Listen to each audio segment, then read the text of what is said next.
dengan mengizinkannya pada hari itu menuai 1 eva, jumlahnya sekitar 50 pon, yang adalah sama dengan 25 kilogram jelai. Ini adalah jumlah yang cukup besar untuk dikumpulkan seseorang dari sisa-sisa jelai yang dipungutnya.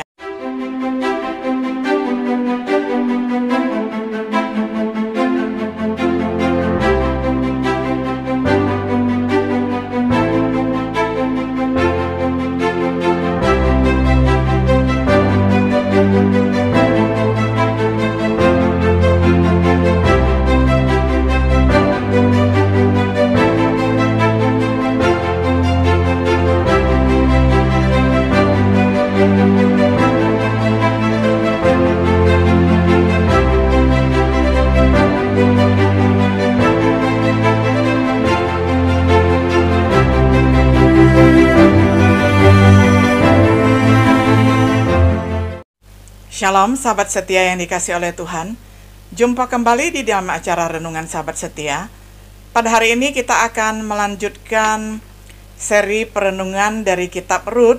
Kita sudah mulai episode yang pertama pada pertemuan-pertemuan yang lalu. Sekarang kita lanjutkan dengan episode yang kedua dari perenungan kitab Rut dengan tema Pelayanan Rut, Biarkan Saya Memungut, dari Rut pasal 2 ayat 1 hingga ayat yang ke-23. Saya akan bacakan untuk kita semuanya.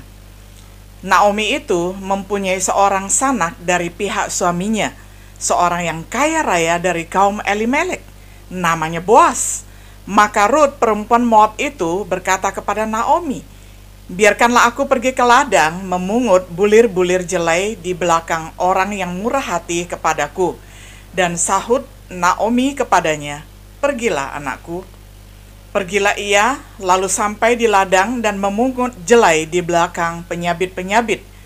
Kebetulan ia berada di tanah milik Boas, yang berasal dari kaum Elimelek. Lalu datanglah Boas dari Bethlehem. Ia berkata kepada penyabit-penyabit itu, "Tuhan kiranya menyertai kamu." Jawab mereka kepadanya, "Tuhan kiranya memberkati Tuan." Lalu kata Boas kepada bujangnya yang mengawasi penyabit-penyabit itu, "Dari manakah perempuan ini?" Bujang yang mengawasi penyabit-penyabit itu menjawab, "Dia adalah seorang perempuan Moab. Dia pulang bersama-sama dengan Naomi dari daerah Moab. Tadi ia berkata, 'Izinkanlah kiranya aku memungut dan mengumpulkan jelai dari antara berkas-berkas jelai ini di belakang penyabit-penyabit.' Begitulah ia datang dan terus sibuk dari pagi sampai sekarang, dan seketika pun ia tidak berhenti." Sesudah itu berkatalah Boas kepada Rut, "Dengarlah dahulu anakku, tidak usah engkau pergi memungut jelai ke ladang lain, dan tidak usah juga engkau pergi dari sini. Tetapi tetaplah dekat pengerja-pengerja perempuan. Lihat saja ke ladang yang sedang disabit orang itu, ikutilah perempuan-perempuan itu dari belakang. Sebab aku telah memesan kepada pengerja-pengerja lelaki, jangan mengganggu engkau. Jika engkau haus, pergilah ke tempayan-tempayan dan minumlah air yang dicedok oleh pengerja-pengerja itu." Lalu sujudlah Rut menyembah dengan mukanya sampai ke tanah dan berkata kepadanya, "Mengapakah aku mendapat belas kasihan daripadamu sehingga Tuhan memperhatikan aku, padahal aku ini seorang asing?" Boas menjawab, "Telah dikabarkan orang kepadaku dengan lengkap segala sesuatu yang engkau lakukan kepada mertuamu sesudah suamimu mati, dan bagaimana engkau meninggalkan ibu bapamu dan tanah kelahiranmu, serta pergi kepada suatu bangsa yang dahulu tidak engkau kenal. Tuhan kiranya membalas perbuatanmu itu, dan kepadamu kiranya dikaruniakan upahmu sepenuhnya oleh Tuhan, Allah Israel, yang di bawah sayapnya engkau datang berlindung." Kemudian berkatalah Rut, "Memang aku mendapat belas kasihan daripadamu ya tuanku, sebab Tuhan telah menghiburkan aku dan telah menenangkan hati hambamu ini, walaupun aku tidak sama seperti salah seorang hamba-hambamu perempuan." Ketika sudah waktu makan, berkatalah Boas kepadanya, "Datanglah kemari, makanlah roti ini dan celupkanlah suapmu ke dalam cuka ini." Lalu duduklah ia di sisi penyabit-penyabit itu, Dan Boas mengunjukkan berti gandum kepadanya. Makanlah Rut sampai kenyang, bahkan ada sisanya. Setelah ia bangun untuk memungut pula, maka Boas memerintahkan kepada pengerja-pengerjanya, dari antara berkas-berkas itu pun ia boleh memungut, janganlah ia diganggu. Bahkan haruslah kamu dengan sengaja menarik sedikit-sedikit dari onggokan jelai itu untuk dia dan meninggalkannya, supaya dipungutnya. Janganlah berlaku kasar terhadap dia. Maka ia memungut di ladang sampai petang, lalu ia mengirik yang dipungutnya itu, dan ada kira-kira seeva jelai banyaknya. Diangkatnyalah itu, lalu masuklah ia ke kota. Ketika mertuanya melihat apa yang dipungutnya itu, dan ketika dikeluarkannya dan diberikannya kepada mertuanya sisa yang ada setelah kenyang itu, maka berkatalah mertuanya kepadanya, "Di mana engkau memungut dan di mana engkau bekerja hari ini? Diberkatilah kiranya orang yang telah memperhatikan engkau itu." Lalu diceritakannya kepada mertuanya itu kepada siapa ia bekerja. Katanya, "Nama orang pada aku siapa aku bekerja hari ini adalah Boas." Sesudah itu berkatalah Naomi kepada menantunya, "Diberkatilah kiranya orang itu oleh Tuhan, yang rela mengaruniakan kasih setianya kepada orang-orang yang hidup dan yang mati." Lagi kata Naomi kepadanya, "Orang itu kaum kerabat kita. Dialah salah seorang yang wajib menebus kita." Lalu kata Rut, perempuan Moab itu, "Lagi pula ia berkata kepadaku, tetaplah dekat pengerja-pengerjaku sampai mereka menyelesaikan seluruh penyabitan ladangku." Lalu berkatalah Naomi kepada Rut, menantunya itu, "Ya anakku, sebaiknya engkau keluar bersama-sama dengan pengerja-pengerjanya perempuan, supaya engkau jangan disusahi orang di ladang lain." Demikianlah Rut tetap dekat pada pengerja-pengerja perempuan Boas untuk memungut, sampai musim menuai jelai dan musim menuai gandum telah berakhir. Dan selama itu ia tinggal pada mertuanya. Sampai demikian jawab pembacaan firman Tuhan dari kitab Rut 2 ayat 1 hingga 23. Sahabat setia yang dikasih oleh Tuhan, di dalam pelajaran episode yang pertama dengan judul Pilihan Mulia Rut, kita telah melihat bagaimana Rut menjadi menantu perempuan Naomi. Perjalanan ke Moab bersama dengan Elimelek, Naomi, kedua putra mereka, itu adalah satu episode ketika satu keluarga Yehuda hijrah ke Moab karena waktu itu ada bencana kelaparan. Lalu babak hidup mereka yang kedua di Moab adalah Naomi mengalami kematian Elimelek suaminya dan pernikahan putra-putra Naomi dengan Orpa dan Rut. Lalu anak laki-lakinya Kilion dan Mahlon juga mengalami kematian, dan akhirnya Naomi berkeputusan untuk kembali ke Yehuda dan Rut beserta dengannya. Kita memperhatikan pilihan mulia yang dibuat oleh Rut ketika meninggalkan tanah kelahirannya, meninggalkan orang tuanya, dan juga meninggalkan agamanya, memilih untuk tetap bersama-sama dengan Rut, untuk meninggalkan rumah dan agama kepercayaan di Moab, dan juga untuk mengadopsi Naomi dan Tuhan yang hidup itu adalah sebagai miliknya, sebagaimana yang Rut ikrarkan di dalam pasal 1 ayat 16-17 dikatakan, "Bangsamulah bangsaku, Tuhanmulah Tuhanku. Di mana engkau mati, disitulah aku dimakamkan." Nah, itu adalah ikrar yang begitu luar biasa dan setia, pengabdian seorang menantu kepada mama mertuanya. Yang patut diperhatikan di sepanjang kisah ini adalah bakti pengabdian Rut terhadap ibu mertuanya. Kita telah melihatnya di dalam pilihan mulianya di dalam episode yang pertama, dan kita pada episode yang kedua ini akan melihatnya lagi dalam pelayanannya yang rendah hati. Pasal ini dimulai pada saat musim sebelum berakhirnya panen jelai. Dalam setting seperti itu, kita membaca bagaimana yang pertama, Rut memungut jelai di ladang Boas. Ada permintaan Rut untuk memungut jelai di ladang. Kita diperkenalkan dengan tokoh Boas di dalam Rut pasal 2 ayat 1, yakni seorang kerabat dari suami Naomi yang bernama Elimelek yang sudah meninggal dunia. Boas ini adalah seorang pria yang kaya raya serta memiliki ladang, gandum, dan jelai. Rut mendapatkan izin dari Naomi untuk membiarkannya memungut jelai. Dan tentu saja dia berharap dapat menemukan kebaikan dari pemilik ladang tersebut. Karena di dalam hukum Taurat melarang pemilik tanah ataupun pemilik ladang ketika memanen tuaian, penyabit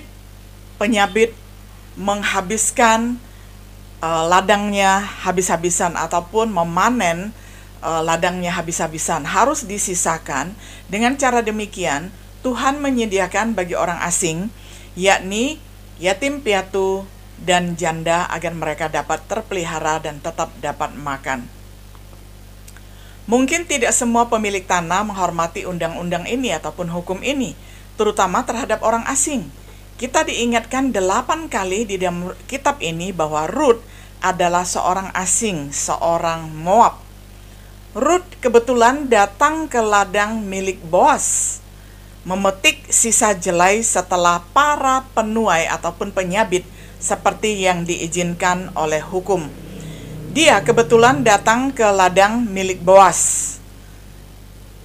Kata kebetulan mengisyaratkan bahwa itu adalah dengan kata pas ataupun kebenaran, kebetulan, untuk menunjukkan mulainya Rut memungut jelai di suatu ladang. Konteks keseluruhan dari kitab tersebut, yakni kitab Rut, sebenarnya mengungkapkan tentang penyediaan Allah kepada orang-orang yang dalam kesusahan. Lalu Boas bertanya tentang Rut di ladangnya. Kita melihat bahwa Boas memiliki rasa hormat yang luar biasa antara tuan dan para pekerjanya, antara bos dengan karyawan-karyawannya. Boas memohon kehadiran Tuhan atas mereka karena sapaan mereka adalah dengan Tuhan kiranya memberkati engkau. Dan kemudian juga para karyawannya ataupun pengerjanya membalas kiranya Tuhan juga memberkati tuan. Jadi ini adalah tata nilai ataupun tata etika yang luar biasa di dalam keluarga Yahudi yang takut akan Tuhan. Mereka saling memohon berkat Tuhan atas karyawannya dan juga atas tuannya, yakni Boas.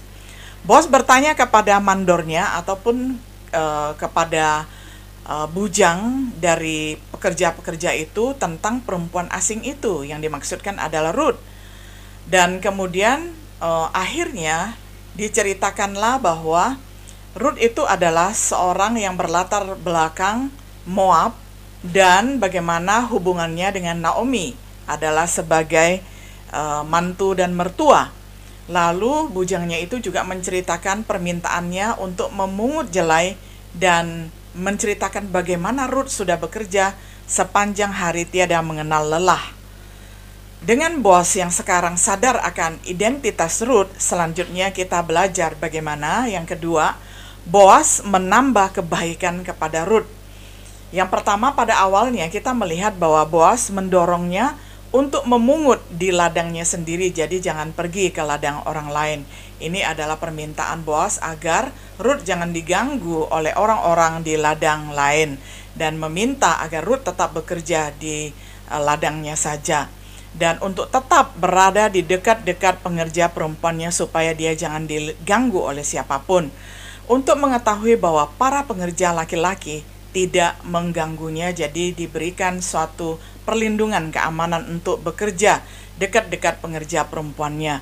Dan untuk minum pada saat haus yang diambil dari tempayan-tempayan para pengerja. Jadi Rut boleh meminum dan bahkan juga diundang makan.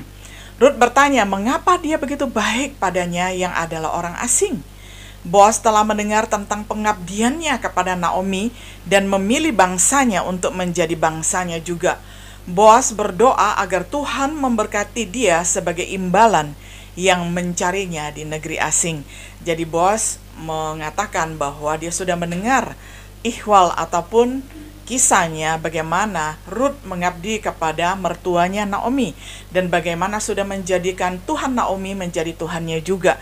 Dan Boas memberkati Rut yang memberkati Naomi dan juga yang mengikuti ataupun mencari Allah Naomi di negeri asing ini. Jadi ini adalah suatu pernyataan yang tidak langsung bahwa Boas turut bersuka cita dengan pengabdian Rut kepada mertuanya Naomi.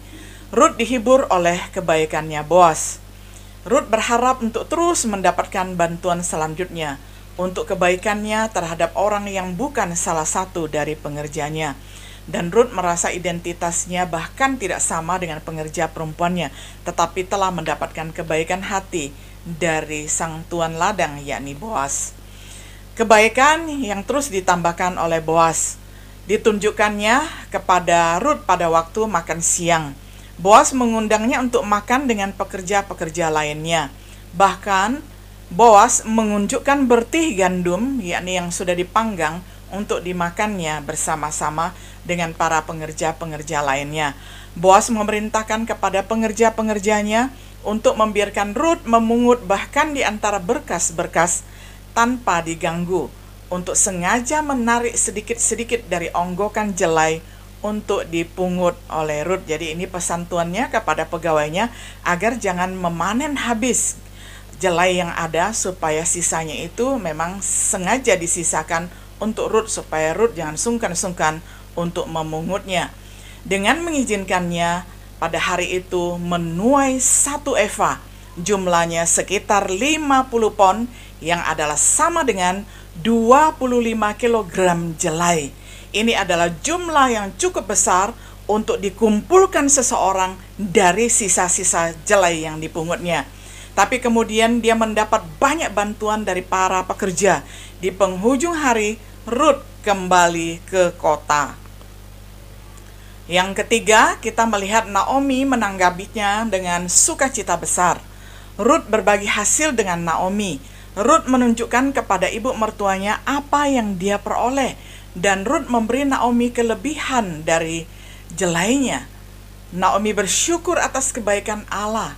Naomi menanggapi pertanyaan Naomi. Rut memberitahu bahwa dia sudah mengambil ataupun memungut bulir-bulir jelai itu di ladang Boas.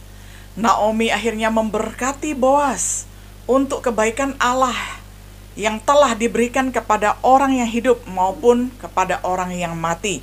Karena Boas adalah kerabat dekat yang memiliki kewajiban untuk menebus atau mempertahankan nama kerabat yang sudah mati, yakni Elimelek. Perhatikanlah sekarang perbedaan yang sangat kontras. Perasaan Naomi ketika di pasal pertama, ketika dia baru pertama kali kembali ke kotanya, dia menyebut namanya sendiri adalah Marah, karena dia merasa dirinya penuh dengan kepahitan. Dia merasa bahwa ketika mereka pindah ke Moab, mereka sudah dihukum oleh Tuhan. Dan sekarang di pasal yang kedua, perhatikanlah bedanya, bahwa sekarang Naomi bersuka cita kembali karena melihat bagaimana Tuhan begitu baik kepadanya. Naomi menasihati Rut untuk melanjutkan, agar Rut menceritakan tentang perintah Boas untuk terus mengumpulkan berkas-berkas jelai di antara pekerja-pekerja perempuannya. Naomi mendorongnya untuk tinggal bersama dengan para pekerja perempuan di ladang Boas. Yang Rut lakukan sampai akhir masa panen adalah dia tetap tinggal bersama Naomi. Saudaraku yang dikasihi oleh Tuhan, kesimpulannya dari kisah pelayanan Rut, biarkanlah saya memungut. Pertama adalah kita perhatikan di dalam pasal pertama ini kita melihat ada 2 contoh karakter orang benar yang patut dicatat. Yang pertama adalah kerendahan hati dan kesediaan Rut untuk melayani kebutuhan ibu mertuanya. Yang kedua adalah kebaikan Boas dan rasa kesopanan di dalam perlakuannya terhadap perempuan asing di ladangnya. Kita juga melihat keyakinan Naomi dalam pemeliharaan Tuhan yang diyakininya. Meskipun dia percaya kehilangannya sebelumnya adalah karena hukuman Tuhan, dan sekarang dia yakin bahwa Tuhan tidak meninggalkan kebaikannya kepada orang yang hidup dan yang mati. Di dalam kisah pelayanan kerendahan hati Rut ini, kita juga melihat kebenaran lain yang ditampilkan, bahwa Tuhan memberi rahmat ataupun kasih karunia kepada orang yang rendah hati, sama seperti yang dikatakan oleh Rasul Petrus di dalam surat 1 Petrus 5 ayat 5 sampai yang ke-7. Demikian jugalah kamu, hai orang-orang muda, tunduklah kepada orang-orang yang tua Dan kamu semua, rendahkanlah dirimu seorang terhadap yang lain, sebab Allah menentang orang yang congkak, tetapi mengasihani orang yang rendah hati. Karena itu, rendahkanlah dirimu di bawah tangan Tuhan yang kuat, supaya kamu ditinggikannya pada waktunya. Serahkanlah segala kekhawatiranmu kepadanya, sebab Ia yang memelihara kamu. Apakah kita bersedia untuk memberikan pelayanan yang rendah hati kepada orang-orang di sekitar kita? Dengan merendahkan diri di hadapan Tuhan, semoga kita semuanya bersedia, sebagaimana Rut menunjukkan kerendahan hatinya melayani mertuanya. Marilah kita juga menunjukkan kerendahan hati kita melayani Tuhan lewat melayani orang-orang yang ada di sekeliling kita. Kiranya Tuhan memberkati kita semuanya. Shalom.